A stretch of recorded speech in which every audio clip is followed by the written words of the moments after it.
Olá, queridos alunos, tudo bem? Professora Nath aqui. Tô trazendo novidade hoje, obra nova da Unicamp, No Seu Pescoço, da lindíssima Chimamanda Adichie. É um livro que tem ali uma questão interessante, porque ele vem mais ou menos na toada de Alice. Mas o que esse livro tem a ver com Alice? Nada. Quase. Até a entrada de Alice no País das Maravilhas, na leitura obrigatória, nós tínhamos uma organização de obras que eram escritas em língua portuguesa. Então, tanto obras brasileiras, quanto portuguesas, quanto africanas de diferentes países. Agora, com a entrada da Alice, isso mudou um pouco, né? Essa obra No Seu Pescoço, ela é uma obra originalmente escrita em inglês pela Chimamanda. Então ela não é de um país que fala português, ela não fala português, ela escreve essa literatura em inglês e aí a gente vai trabalhar com ela na leitura da Unicamp. Então, por esse motivo, por estar deslocada dessa literatura que a gente chama de lusófona, né, escrita em língua portuguesa, como ela não é, então é interessante pontuar que ela está entrando pra gente mais ou menos no pique da Alice no País das Maravilhas, certo? Mas é uma obra assim que não tem aquela coisa lúdica da Alice, é muito pelo contrário. Então tem umas sacadas interessantes aqui pra gente dar uma olhada sobre, tá? Bom, primeiro ponto, né? Chimamanda Ngozi Adichie é uma autora nigeriana, né? Nascida em Enugu, mas que cresceu em Nsukka, em uma cidade universitária, já que seu pai era professor universitário. A dinâmica para eles é um pouco diferente. Então, o pai da Chimamanda era professor da universidade, então eles viviam em uma espécie de vila dentro da universidade, construída para pessoas que trabalham ali na universidade. Então, ela morava vizinha de outros professores da universidade, o que pra gente não é comum, né? Mas para ela era. Ela ingressou no concorrido curso de medicina e farmácia, porém abandonou os estudos pouco tempo depois, visto que tinha conseguido uma bolsa para fazer comunicação em uma universidade na Filadélfia, nos Estados Unidos. Então, assim, ela tá lá, na terra dela, ela consegue o que de mais prestígio tem ali, que é estar dentro do curso de medicina, vem de uma família erudita, né? Mas não é isso que ela quer. Ela queria outra coisa. Então ela foi estudar comunicação nos Estados Unidos. Então percebam que ela tem essa vivência de lá na Nigéria, né, naquela vivência do território africano, e ela tem a vivência de imigrante, de estrangeira, né, nos Estados Unidos. Isso é interessante porque o texto, a obra em si, ela vai ficar fazendo esse contraponto aí, né, nos textos. Recebeu o prêmio de melhor aluna da turma, fez mestrado também em uma universidade dos Estados Unidos e publicou sua primeira obra, que é Hibisco Roxo, em 2003. É autora ainda de Americaná, de 2013, e Para Educar Crianças Feministas, um manifesto. Notas sobre o luto eu li, muito bom, né? Mas ele é funcional também, no momento aí que você precise. Já conquistou diversos prêmios por suas obras, ministra cursos, dá palestras em diversos lugares e é uma das grandes autoras africanas da contemporaneidade, com apenas 48 anos. Parece pouco quando a gente pensa numa trajetória tão grandiosa como a dela, né? Aos 48 anos ela já tem muita coisa publicada, muita coisa premiada, ela já tem uma carreira consolidada. Ela não é um nome estreante, não. Ela já é um nome, né, que veio para ficar. E ela tem também um feat com a Beyoncé, né, em uma música chamada Flawless. Quando eu estava preparando essa aula, eu fui pesquisar essa música, porque eu falei, mentira, que elas têm como assim? Aí eu não sabia se ela cantava também, ou como é que era isso. E aí a canção a Beyoncé canta, e aí em determinado momento entra a voz da Chimamanda num discurso que ela fez e tal, pelo empoderamento e etc. Então, assim, uma querida de múltiplas facetas, Achei isso um tudo, né? E coloquei para vocês, acho que deu para perceber algumas fotos, né, dela, para que vocês também tivessem essa noção das possibilidades dessa mulher que se monta em várias outras, né? Porque esse cabelo, ele é um cabelo de muitas possibilidades. Então, isso precisa ser valorizado também. Eu coloquei várias imagens para vocês perceberem, notarem como são essas possibilidades em lidar com esse cabelo crespo, né? E que não é um cabelo ruim, muito pelo contrário, é um cabelo ótimo, porque ele se monta em diversas maneiras, né? E é interessante porque essa identidade negra, preta, essa identidade ela vai ser afirmada no livro todo.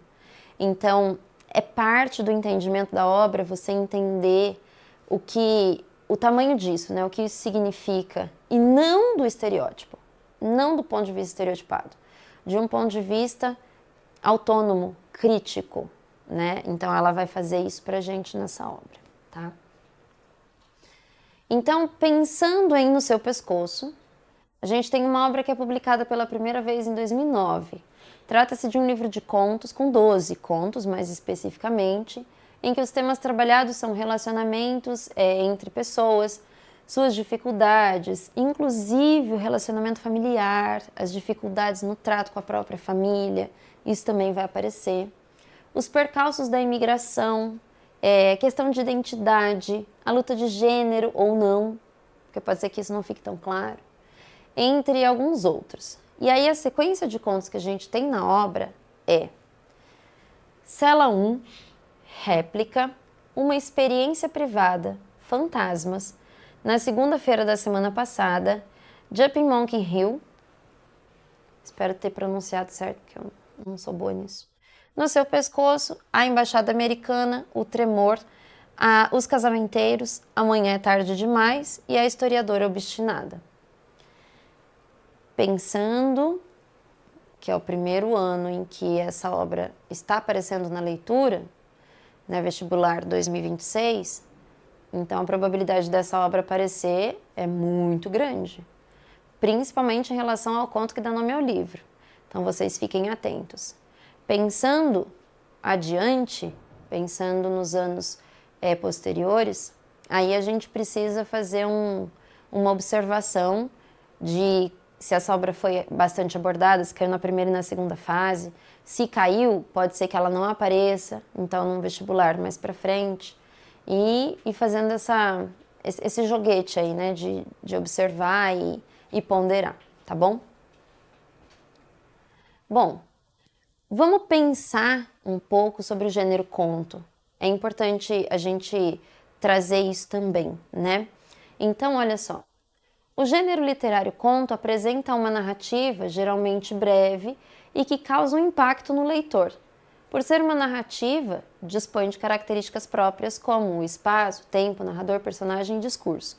Então, assim, quando a gente pensa no gênero conto, é um texto que ele é pensado para ser lido rapidamente. Então, ele não é um texto muito longo, ele não tem muitos personagens, ele faz um recorte temporal e espacial, que é o necessário para ele acontecer, e maiores informações não tem, né? Ficam aí. Então, é um gênero muito tradicional da literatura e que proporciona essa possibilidade de leitura fragmentada, porque você lê uma história, depois você lê outra história, depois você lê outra história, e aí uma não depende da outra, né? Então, elas são histórias, de certa forma, independentes. Do ponto de vista tradicional, o conto cria um clímax mais rápido e vai para o desfecho também de forma rápida e muitas vezes surpreendente. Então, quando a gente pensa no conto tradicional, a gente tem aquela dinâmica da narrativa. Parte-se de uma situação brevemente estável, cria-se uma complicação. Essa complicação, ela vai evoluindo, evoluindo, evoluindo até ela chegar no máximo de complicação dela, que é o tal do clímax, e que daí dentro do texto de conto é o final já dessa narrativa, porque vem o desfecho e aí o conto acabou no desfecho. E geralmente é um desfecho que você fica, céus, né? Aquela coisa assim. Então, por exemplo, a Cartomante do Machado de Assis, né? A gente tá lá acompanhando a Rita com o Camilo naquele romance extraconjugal. E aí o Vilela tá meio perdido ali no meio da galera, e aí a gente não sabe, se ele não sabe. E aí a cartomante fala, não, ele não sabe, vai tranquilo. Aí você fala, ai, que bom, né? E aí na última linha do conto é que você vai descobrir que o Vilela sabia de tudo, sim. E aí ele mata o Camilo, mas ele já tinha matado a Rita. É na última linha. Então esse é o conto tradicionalzão. Ele vai crescendo, complicando, nananã, e aí o desfecho é ah, meu Deus, mentira. Então esse é o tradicional, tá? Na modernidade, desaparece a necessidade de um desfecho, uma resolução, de modo que às vezes o fim não termina com uma complicação abordada, para promover uma maior atuação do leitor na construção de sentido. Então, assim, na modernidade, o conto ele deixa de exigir o desfecho. Então, às vezes, ele pode ser um conto que ele só tem um fim diluído ali. E aí é sua missão trabalhar com isso, né? É você que tem que lidar com esse texto que não foi finalizado da forma esperada, né? Então, isso promove uma interação um pouco mais dinâmica, né? Um pouco mais incisiva entre você, leitor, e o texto. Nota-se ainda que o estilo de escrita da Chimamanda é muito claro, objetivo, não é uma escrita poética, o que por vezes aproxima o texto de uma crônica. Crônica, gênero textual, que é curto também, mas que parte de um acontecimento da vida real, do cotidiano, e aí vai falar desse acontecimento numa abordagem diferente, né? Isso é uma crônica, não tem espaço para fabulação. Mas, para fabulação que eu digo, para a criação de uma situação hipotética fantástica, por exemplo, não tem. Mas os textos da Chimamanda, eles são textos muito realistas, assim, muito pé no chão. Então, às vezes, a gente fica com essa coisa meio... Mas é conto, né? Como assim? É conto. E nem todos eles têm essa necessidade de encaminhamento tradicional, né? De uma complicação que vai, não sei o quê. Então, não necessariamente, tá? Os temas trabalhados pela Chimamanda. Então, o primeiro deles é a imigração, né? A questão da saída de pessoas do seu espaço não é tema recente. A diáspora sempre foi trabalhada com esse nome ou não, e a Chimamanda também o desenvolve. Vários contos trabalham com essa temática, já que estar em um país estrangeiro demanda do indivíduo uma série de adaptações, boas ou ruins. Estabelecem dilemas, estranhamentos e saudade. Muitas vezes o imigrante se vê sem opção de escolha, ou até refém de uma situação com a qual não tem meios de lutar contra, como acontece em Réplica e no seu pescoço. Então, assim, nós estamos pensando sobre a ação do indivíduo de deixar a sua terra natal, o seu espaço, a sua casa, a sua família e morar em outro lugar, né, em outro país. Esses afastamentos dentro da obra no seu pescoço, geralmente eles acontecem com pessoas saindo da Nigéria e indo para os Estados Unidos. Então é esse fluxo migratório que a gente vai perceber um pouco mais. Acontece que, uma vez que você vai para um outro país que não é o seu, então você tem que se adaptar à língua, você tem que se adaptar à cultura daquele lugar, você tem que aprender qual é a dinâmica de cuidado que você tem que ter em determinados lugares, com determinadas pessoas, o que você pode ou não fazer no sentido de ser apropriado ou no sentido de te colocar em risco ou não. Então, assim, é uma dinâmica bastante cansativa para quem está nela, né? Então, não é algo, assim, muito fácil de fazer, né? Então, é um processo doloroso, inclusive, que é abordado em vários textos dessa obra. Então, essa questão da imigração ela fica muito latente, né, no seu pescoço, porque é algo que a autora vai trabalhar realmente, assim, bastante, tá? Identidade. Acho que talvez esse seja o tema mais caro da obra, da identidade. Tem alguns apontamentos interessantes, ó. Não há como pensar em identidade africana, ainda que na contemporaneidade, sem pensar na relação colonizado-colonizador.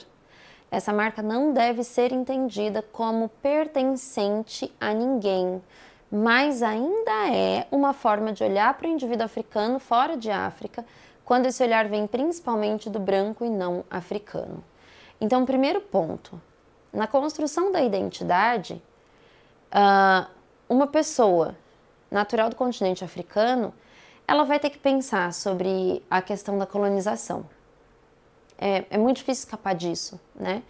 Mas isso não é uma marca que pertence aos africanos, né? Às pessoas que vêm desse continente. E, por conseguinte, aos nigerianos, que são as pessoas de que ela trata mais especificamente. A gente está pensando num aspecto que, infelizmente, ainda precisa ser olhado quando pensamos em alguém oriundo da África. Por quê? Quando esse indivíduo vai para os Estados Unidos, por exemplo, ele precisa lidar com isso na construção da identidade dele, porque o outro, que é o branco, vai olhar para ele quase que todas as vezes como ele sendo um subalterno. Mas esse período já foi, né? Isso não é mais uma realidade. Mas ainda existe esse tipo de abordagem, então é preciso refletir sobre, né? Não deveria ser mais uma questão, porque isso já acabou, mas ainda é uma questão na construção da identidade, inclusive, de você entender que você, sendo um indivíduo que vem da África, você entender que isso não é você, né? Que você não tem que partir disso, que você é muito mais outras características do que essa, né? Longe de seus costumes, de seus parentes, esse indivíduo se sente sozinho, às vezes confuso, sem espaço e sem saber como proceder. Há uma ideia de globalização cultural, inclusive, mais que em relação aos personagens que vivem longe de sua terra natal, ainda não é concreta, e essa pessoa recebe do estrangeiro um olhar de exotização. A construção da identidade para quem está fora do seu espaço natal é muito difícil. Então, quando a gente pensa nessa pessoa negra que está em um outro país, predominantemente branco, então ela precisa lidar com algumas questões que aparentemente são fáceis porque existe essa ideia de globalização cultural. Mas isso não é uma verdade. Não é. Porque quando chega essa pessoa da Nigéria com vestimentas, com estampas típicas do seu lugar de origem, quando chega essa pessoa com o seu cabelo arrumado segundo o que é usual no seu espaço de origem, existe sim um olhar de nossa, que diferente. E aí, naquela coisa de nossa, olha esse cabelo, como algo exótico, né? Então, em alguns contos, isso fica evidente, né? Que essa construção de identidade, ela é sempre dificultada por vários fatores, mas ela não é uma construção de identidade difícil somente para quem está fora da Nigéria. Para quem está dentro do país também é difícil. A contemporaneidade, ela é muito complexa, né? E nós, como parte colonizada, e aí o nós eu digo, nós brasileiros, assim como os nigerianos, que são povos colonizados, nós temos essa dificuldade em definir uma identidade. Quando a gente conversa sobre romantismo, a gente já começa a pensar sobre isso, né? Sobre o que é ser brasileiro, o que é algo de fato brasileiro que represente o Brasil como um todo. Poxa, mas nós somos tão múltiplos, né? Nós somos plurais, nós não somos uma coisa só. Então, quando a gente olha para esse país desse tamanho, tem muitas diferenças. E a gente precisa lembrar que o processo de colonização do continente africano, ele não respeitou algumas questões também, né? Então, são etnias diferentes vivendo no mesmo território, é uma mesma etnia dividida em territórios diferentes, são culturas que se encontram, religiões que se encontram. Então, é uma diversidade muito grande em vários aspectos. E isso precisa ser considerado também na hora de construção da identidade. Então, acaba ficando difícil, né? Vai ficando complexo esse movimento de você se entender como parte de algo, né? O que é ser nigeriano? O que é ser brasileiro? O que é, né? Então, por exemplo, no conto Fantasmas, a gente tem ali o encontro de conhecidos, né? Tem duas trajetórias marcadas pelos efeitos da guerra, de modo que o Ikena acabou sem opção. E ele foi morar na Europa e ele viveu lá a vida inteira, a fim de se manter vivo. Esse deslocamento provoca marcas profundas em como o personagem estabelece a identidade dele, já que viveu grande parte da vida como estrangeiro. Então, é como se ele não se reconhecesse no lugar em que ele vive, e quando ele volta para a terra natal, como ele viveu uma vida inteira fora, ele também não se reconhece ali. Então, quem é ele dentro desse fluxo, né? É difícil fazer essa construção identitária, né? Falando da guerra, a guerra de Biafra e os vários conflitos. Então, a Nigéria, assim como outros países da África, foi colônia e teve sua independência tardia. Em consequência a isso, o país entra em uma guerra civil que foi devastadora para os nigerianos, a Guerra de Biafra. A região conhecida como Biafra queria independência e esse embate desencadeou um grande conflito com muitas perdas. Além desse, outros conflitos ainda acontecem, como o embate entre grupos religiosos diferentes que reverberam em violência, como narrado no conto Uma Experiência Privada. Então aqui a gente tem duas questões. Primeiro, a questão da guerra civil, que se instaurou na Nigéria, e não foi uma coisa fácil, não foi um processo bacana, pelo contrário, foi extremamente doloroso, extremamente violento. Então, é um acontecimento que marca a vida do nigeriano de forma geral. E tem também os embates religiosos que muitas vezes reverberam no enfrentamento violento, fisicamente violento. E aí nesse conto, Uma Experiência Privada, a gente tem lá as irmãs que estão fazendo uma visita à cidade, né, ao país, porque elas moram nos Estados Unidos, e aí começa uma ação violenta na feira em decorrência dessa não combinação de religiões. E aí uma delas desaparece e a outra vai se abrigar junto com uma mulher que é da religião contrária dela, né? Contrária, entre aspas, pensando ali naquele enfrentamento. E aí a gente tem esse conto se desenvolvendo com essas mulheres conversando, e aí com uma pedindo auxílio da outra, e enfim, havendo ali uma empatia, coisa que lá fora não estava acontecendo, né? E como lá fora era uma briga violenta, então a gente entende que a irmã dessa personagem, ela morreu nesse imbróglio todo, né? Então, são conflitos que marcam negativamente a vivência desse povo dentro do seu próprio país, né? Então, são questões trazidas também pela Chimamanda nos textos, né? O luto e suas formas. Aqui é um tema interessante, porque esse luto ele vai aparecer de formas diferentes, não naquilo que é usual, mas de formas distintas. Então vejam. Inicialmente entende-se o luto como a perda de um ente querido, e é isso mesmo. Porém, na obra de Chimamanda, não é apenas dessa maneira que o luto se apresenta, apenas, entre aspas, porque não é pouca coisa. A perda de um ente querido é muita coisa. Então, existe esse luto, que é um luto mais tradicional, né? Mas a autora trata em seus contos da perda de alguém, como Chica, que perde a irmã, nesse conto que a gente comentou aqui, mas há também esse sentimento instaurando-se a partir de outras experiências dolorosas para os personagens, como a dor de não ser mais pertencente ao espaço ou à cultura. Então, quando você se sente apartado da sua cultura, né, do seu espaço, então isso gera para você uma sensação de luto, né, que você precisa processar, né, precisa deglutir isso. O conto que dá nome ao livro constrói essa ideia de não ser, situação muito dolorosa para quem narra.